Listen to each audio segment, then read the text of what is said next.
report on our progress with a modern construction material and with the engineering developments in the construction field which it has made possible. Let's turn for a moment to recent history. Do you remember this? The 1933 World's Fair. Do you remember the new styles, the bright modern appearance of the buildings? Do you recall the interest these things had for home builders? Yes, in the 1930s, a new and promising home construction period was beginning. New materials, new designs, new construction techniques were either introduced or promised for the future. And Americans went for the modern idea as only Americans can. They put them on paper. They wrote them into contracts. They poured them into concrete and built them into the floors and walls and rafters of their new homes of the 30s. Until...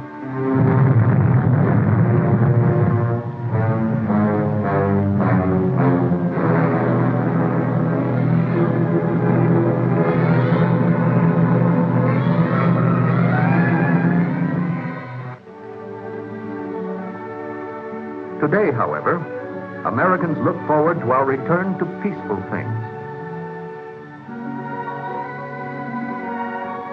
Today, our plans, our hopes are becoming real again. Our men and women are looking homeward.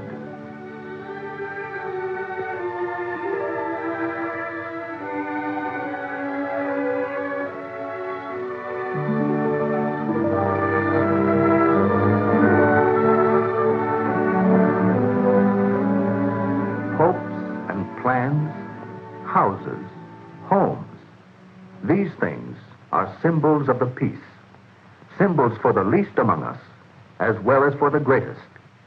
Minister of Health, Mr. Woolwich, has recently outlined, and by which we shall have 2 or 3 100,000 permanent houses built or building by the end of the first 2 years after the defeat of Germany. But I do not think we can maintain our position in the post-war world unless we can handle easily and with comprehension the problems and inventions of the new scientific age. Then there is the very far-reaching policy of a national health service, which your Minister of Health... You spoke for England, Mr. Churchill, but you also spoke for us.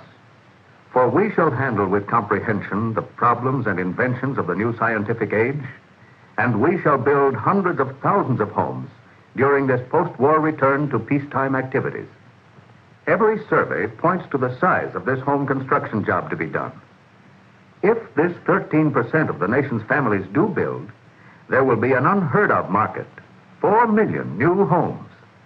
If the predictions of private interests and government agencies are correct, we can realistically expect to build over 1 million homes a year for a 3 to 5 year period. Homes for those who want something better. New homes, which we can expect to be the best products of the new scientific age and at the lowest possible cost. Now, the cost of constructing almost anything can be cut by standardizing on materials and by mass production. America's outstanding example of this is, of course, transportation. Standardizing on models and mass production of them has lowered the cost and provided better cars for America. Likewise, improved building materials, standardization of these materials, and mass production of them can make possible better homes at lower costs for post-war American home builders. In fact, it is already being done by private enterprise and by Uncle Sam. Here are government homes, and here are private homes. Multiple housing projects built with modern materials and on a semi-mass production plan. Homes built with Strand steel, one of the modern new materials, one of the engineering developments of the new scientific age, introduced to America in the 30s, recognized by architects and builders as an important new material for the post-war period. Yes, here are lightweight alloy steel framing sections designed for use as studs, joists, and channel plates in the homes of tomorrow. Heavily coated with a special red paint, these strand steel sections resist rust and when properly combined with other materials, give a completely fire-resistant structure. Here, for instance, is a joist section with all the benefits of steel, plus the advantages but none of the disadvantages of wood. For instance, the patented nailing groove. Any standard collateral material can be attached to it with a hammer and nails. As the nail enters the groove, it is bent and held tightly between two steel jaws. The nail is held with a grip that averages 25% stronger than wood. Each type of framing section can be quickly and easily anchored to other parts of the frame by means of special attachment holes. Short, thick sheet metal screws are used to make the attachment secure. Only 2 are required at each connection, an important reason why use of this modern material cuts labor time spent in erecting the frame. Once in place, the structure keeps its shape. The distortions that occur from expansion and warping of wood are unknown with a steel frame. If last-minute changes are to be made on the job, this material can be cut with a power saw in the same way as wood. Light in weight, easy to handle, with a variety of available lengths and gauges, all Strand steel framing sections are designed to fit the modular planning program of the Producers' Council. All the sizes conform to the standard 4-inch module, permitting architects and draftsmen to use the 4-inch grid method for reference in planning and in establishing dimensions in drawings. Here at last, then, is a truly mass-produced, standardized construction material available in single pieces or in volume from one of the largest plants in America, making light steel framing.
This material used on actual jobs, particularly on multiple housing projects.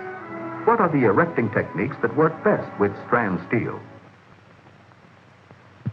Let's get our answer from a contractor like this one, a builder with broad practical experience in the field of multiple home construction. How do you do? I'll be glad to tell you what we know and show you some of our methods. Now, we've been using this Strand steel right along, pretty largely on jobs where we're putting up a number of dwellings in one area. I'll talk today about our experience in the Norfolk area, a Navy project that we put up after securing the contract on a competitive bid basis.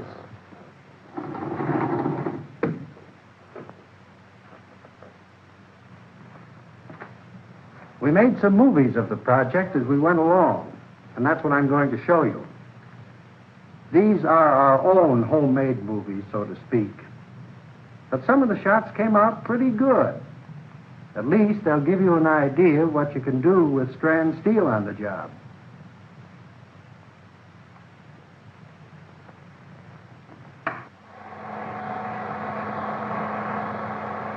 Now, here's one of our first steps in the construction of a single-family dwelling. These are the forms for the concrete foundation. Central heating and laundry facilities for the community eliminated the need for basements, although each home could have had one. The laying of the concrete floor was a matter of pouring and leveling. This made possible all of the advantages and economies of ground-level concrete flooring. Bolts were set in the foundation offset. This gave us a very rigid attachment of the unit framework. And notice that the offset has been waterproofed. Strand steel channels are quickly and easily bolted onto the concrete foundation at the offsets. Here's where we started to save labor time on the job. Labor for this type of work is easier to get, and the structure goes together much faster. Studs and members were brought from stockpiles already cut to size. They were laid out on the concrete floor. You see, we standardized on most of our dimensions, so we did only a minimum of sawing on the job. However, this shows you how we cut some of the pieces. The various pieces were simply screwed together to form the wall framework. Now, here again we save labor time by using a simpler and yet far stronger type of frame.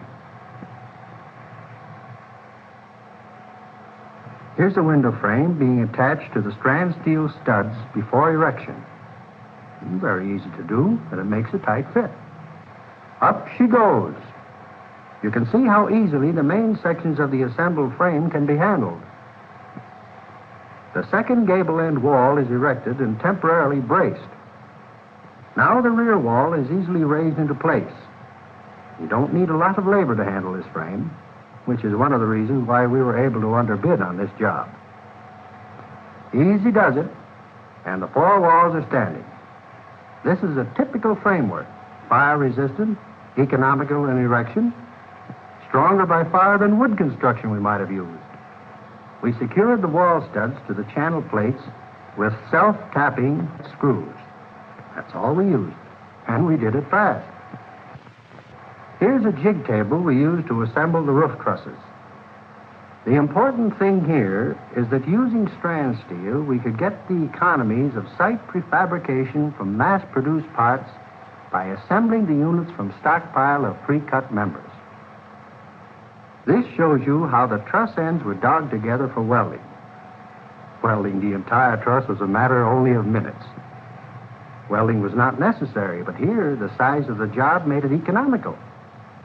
We could have bolted these roof trusses together just as well, but we were able to simplify our labor operations better this way. Now notice how the joints were cleaned and painted. Here's the finished truss. And there it goes into place in the framework of the house. 3 men are all you need to lift it. The wooden brace across the top is a temporary support. There goes the second truss. And the third truss is fitted into place. The trusses were screwed to the channel plates. And there's your roof framework, strong and rigid and fireproof. Each truss has nailable surfaces on both top and bottom. The insulating sheathing was nailed directly onto the strand steel wall studs. Incidentally, you can use any collateral material you want. Here the roof boards and roofing are going on over the framework. Here's a number of the single-family dwellings, roofed and enclosed, all completed to the same framework stage and ready for the next phase of construction. By using strand steel members pre-cut to our specifications, we were able to speed up the entire project. On some of the units, we used wire over the sheeting board as a basis for stucco. The wire was cut and nailed to the sheeting. The wire network acted as additional reinforcement for the type of stucco we used. Stucco is only one of the many exterior collaterals which you can use. You have no limitations on this point at all. Steel beads were attached to the corners.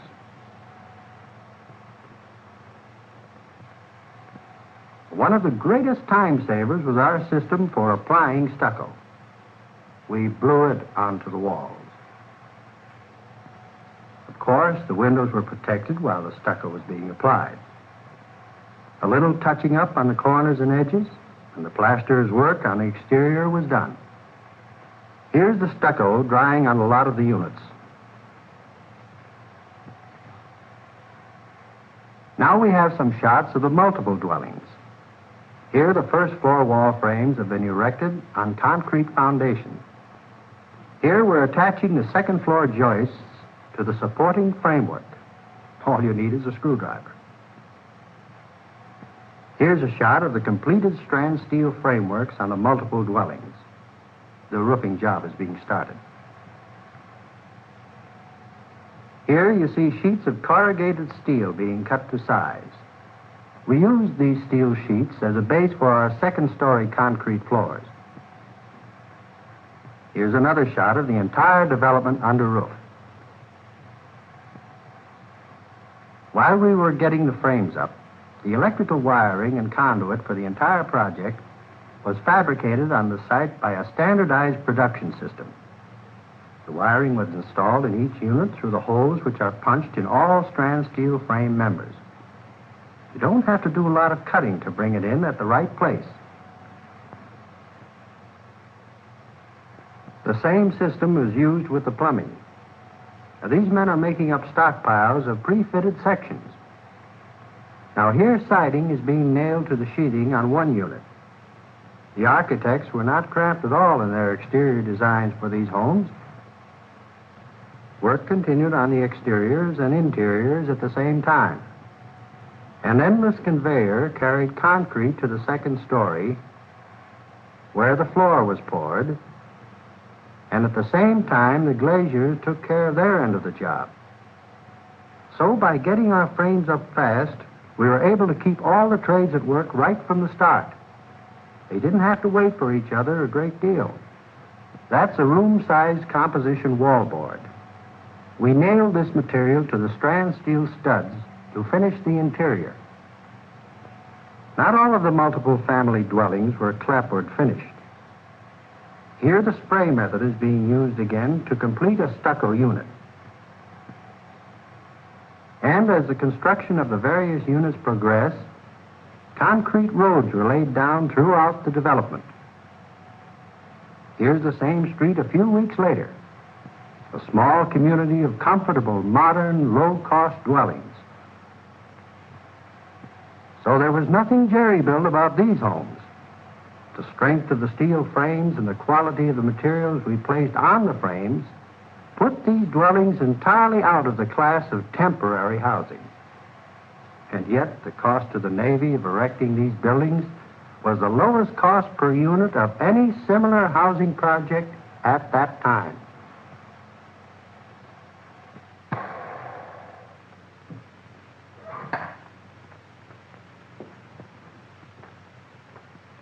Well, that's the story on that particular project. We knew what we could do with strand steel framework. We were familiar with its economics during construction. And so we bid on the job carefully and got lower estimates from our subcontractors because their work was made a lot easier and faster with the steel framing. The speed with which we built the project was something of a record.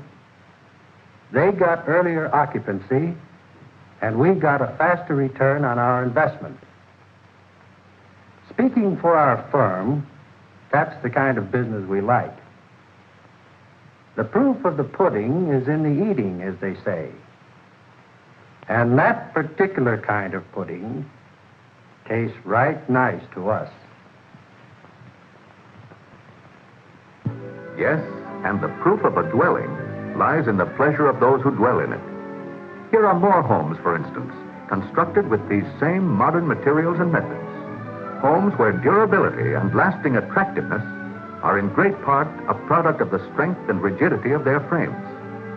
Homes that are the best products of the new scientific post-war age. Homes that are clean and modern, designed in whatever style is the owner's choice, with individual personality and charm. Homes that are safe and comfortable, protected against fire and storms and pests. Homes whose walls are solid and straight, whose plaster stays hard and smooth, free of cracks as the home grows old. Windows that fit snug, and doors that swing true. Homes that are the finest that can be had for the means and the mode of life of those who love, hope, sleep, work, eat, yes, live in them tomorrow.